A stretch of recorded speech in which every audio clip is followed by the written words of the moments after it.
Si anak sangat egois dan hanya akan memikirkan yang terbaik untuk dirinya sendiri. Ia selalu memikirkan keuntungan bagi dirinya sendiri tanpa memikirkan orang lain. Ia juga amat mudah menyalahkan orang lain di saat dia mengalami kegagalan. Pokoknya, ia harus selalu benar. Jika ada hal yang tidak sesuai dengan rencana dan kehendaknya, maka itu karena kesalahan orang lain. Sifatnya tersebut membuat semua orang meninggalkannya, tak mau lagi berteman dengannya lagi. Melihat hal ini, ayahnya mengajari beberapa prinsip hidup yang sangat penting. Pelajaran tersebut disampaikan lewat 2 mangkok mie. Suatu hari, sang ayah memasak 2 mangkok mie dan meletakkannya di atas meja. Satu mie terdapat telur di atasnya dan satunya lagi tidak ada. Kemudian anak kecil tersebut diminta untuk memilih salah satu. Saat itu telur adalah makanan mewah. Telur sungguh sulit didapat karena harganya yang mahal. Mereka hanya bisa makan telur di waktu-waktu tertentu saja, misalnya saat festival atau perayaan tahun baru. Tentu saja si anak kecil memilih mangkok dengan telur di atasnya. Lalu mereka mulai makan. Si anak merasa senang dan bangga atas pilihannya, yang menurutnya sungguh tepat. Ia pun menghabiskan mie bagiannya, sebuah mie telur yang lezat, ujarnya. Tapi kesenangannya hanya bertahan sebentar ketika ia perhatikan ayahnya yang sedang makan. Ia melihat di dasar mangkok sang ayah terdapat 2 butir telur. Ternyata ayahnya sengaja menyembunyikan 2 telur tersebut untuk mengecohnya dalam memilih. Si anak kecil menyesal. Ia memarahi diri sendiri karena terlalu terburu-buru dalam mengambil keputusan.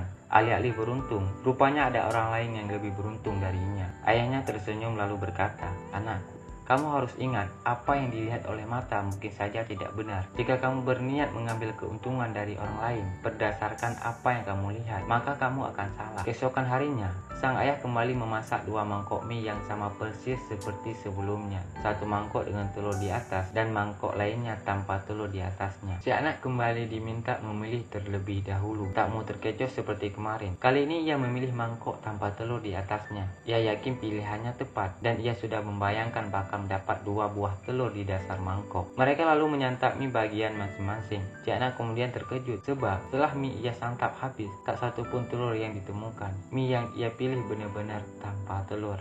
Sekali lagi ayahnya tersenyum dan berkata penuh nasihat, "Anakku, kamu tidak harus selalu mengandalkan pengalaman.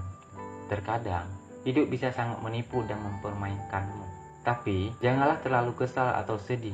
Jadikan ini sebagai pelajaran." Sang ayah kembali memasak 2 mangkok mie serupa pada hari ketiga. Satu mangkok mie dengan telur rebus di atasnya dan satu lagi tidak. Kedua mangkok mie tersebut diletakkan di atas meja. Si anak kembali diminta untuk memilih terlebih dahulu.